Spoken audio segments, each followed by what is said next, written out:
देश की सबसे पुरानी पार्टी और देश के सबसे बड़े राज्य में नए प्रयोग कर रही है। ये प्रयोग कौन कर रहा है और क्यों कर रहा है, ये समझाने के लिए मैं रणवीर आज आपके साथ आया हुआ हूँ और आज आपको बताता हूँ कि देश के सबसे बड़े राज्य उत्तर प्रदेश में सबसे पुरानी पार्टी कांग्रेस ने किस तरह के प्रयोग हाल फिलहाल में किए हैं ताकि 2024 में कांग्रेस पार्टी का प्रदर्शन सुधर सके। बात करें यूपी कांग्रेस की, तो यूपी कांग्रेस ने 2022 में ओबीसी प्रदेश अध्यक्ष को रखा था, लेकिन उसके बाद एक दलित को प्रदेश अध्यक्ष बनाया और 6 महीने के भीतर ही प्रदेश अध्यक्ष को बदल करके सवर्ण समाज से आने वाले अजय राय को प्रदेश अध्यक्ष बनाया।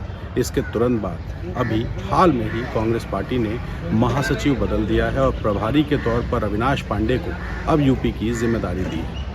ये सब क्यों हो रहा है, ये समझने के लिए मैं कांग्रेस दफ्तर में मौजूद हूँ और आपको बताता हूँ कि आखिर उत्तर प्रदेश में क्यों कांग्रेस इतनी बदहाल हालत में है। हाल 2014 की बात करें तो 2014 के लोकसभा चुनाव में कांग्रेस पार्टी सिर्फ 2 सीटों पर सिमट गई थी। उसे जीत मिली थी रायबरेली और अमेठी में, जहाँ से राहुल गांधी और सोनिया गांधी चुनाव जीते थे।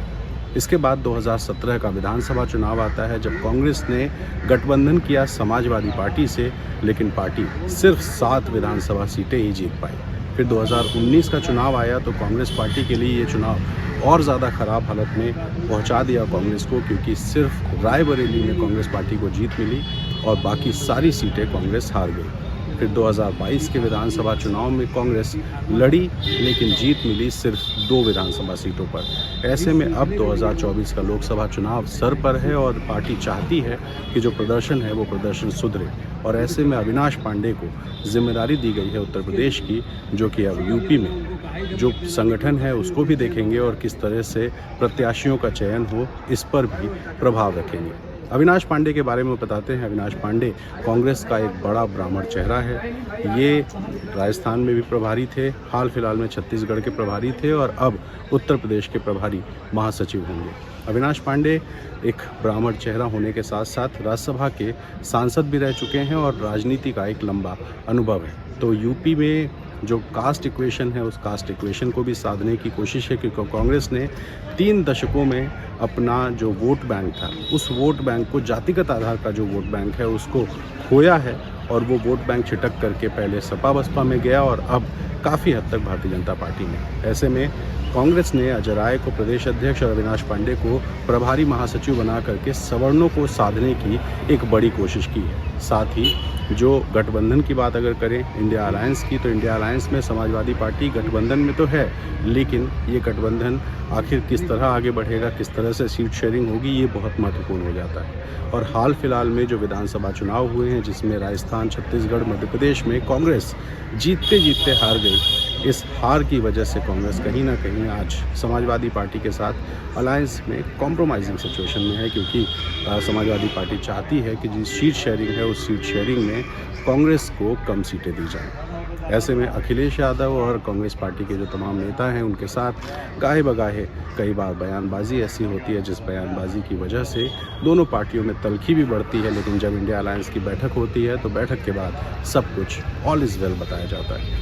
क्या ऑल इज़ वेल रहेगा, ये एक बड़ा सवाल है, लेकिन इस बड़े सवाल के बीच समाजवादी पार्टी बार बार कांग्रेस को ये बताने की कोशिश करती है कि भले ही कांग्रेस पार्टी देशव्यापी पार्टी हो, भले ही उसका जनाधार दूसरे राज्यों में हो, लेकिन उत्तर प्रदेश वो राज्य है जहां भारतीय जनता पार्टी से सीधी टक्कर समाजवादी पार्टी की होती है। ऐसे में जो सीट शेयरिंग होगी, सीट शेयरिंग में कांग्रेस को कहीं ना कहीं समाजवादी पार्टी के आगे झुकना पड़ेगा। इस तरह की कोशिशें सपा की तरफ से की जा रही हैं। हालांकि कांग्रेस ने हाल फिलहाल में जब प्रदेश अध्यक्ष के तौर पर अजय राय की ताजपोशी की, तो अजय राय ने संगठन में युवाओं को तरजीह दी, जातिगत और क्षेत्रीय जो नेता हैं उनको तरजीह देने की कोशिश की और अब एक सवर्ण को प्रदेश का महासचिव बना करके, प्रभारी बना करके कांग्रेस चाहती है कि जो संगठन है उस संगठन पे जोर दिया जाए।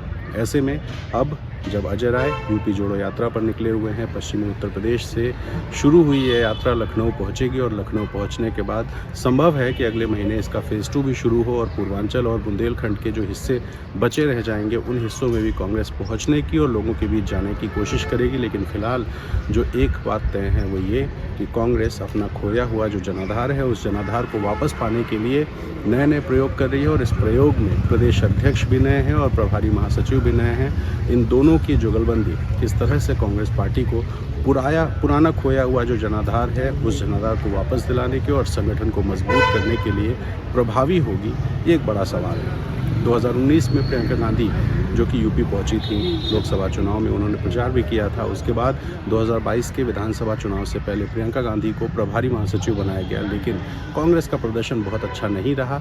ऐसे में फिलहाल प्रियंका गांधी कांग्रेस की महासचिव तो हैं, लेकिन किसी राज्य की विशेष की जिम्मेदारी देने की जगह उनको महासचिव बनाया गया, जो कि कांग्रेस की गतिविधियों को ओवरऑल देखेंगी, लेकिन यूपी का काम फिलहाल अविनाश पांडे और अजय राय की जोड़ी देखेगी। और ये जोड़ी किस तरह से जो समाजवादी पार्टी के साथ अलायंस है, उस अलायंस में ज़्यादा से ज़्यादा सीट पाने की जो कोशिश है वो, और अच्छे प्रत्याशियों को चुनने, इन दोनों चीज़ों की जिम्मेदारी होगी। और इस जिम्मेदारी के साथ अगर कांग्रेस अपना प्रदर्शन सुधारती है तो निश्चित तौर पर उत्तर प्रदेश वो राज्य है जहाँ 80 लोकसभा सीटें हैं, और अगर इन 80 लोकसभा सीटों में कांग्रेस का प्रदर्शन बढ़ता है तो केंद्र में उसको बहुत फ़ायदा हो सकता है। तो फिलहाल कांग्रेस नए प्रयोग, नए एक्सपेरिमेंट्स करती हुई दिख रही है, लेकिन ये एक्सपेरिमेंट्स कितने सफल होंगे इसका नतीजा तो लोकसभा चुनाव के बाद आएगा। रणवीर, NDTV, लखनऊ।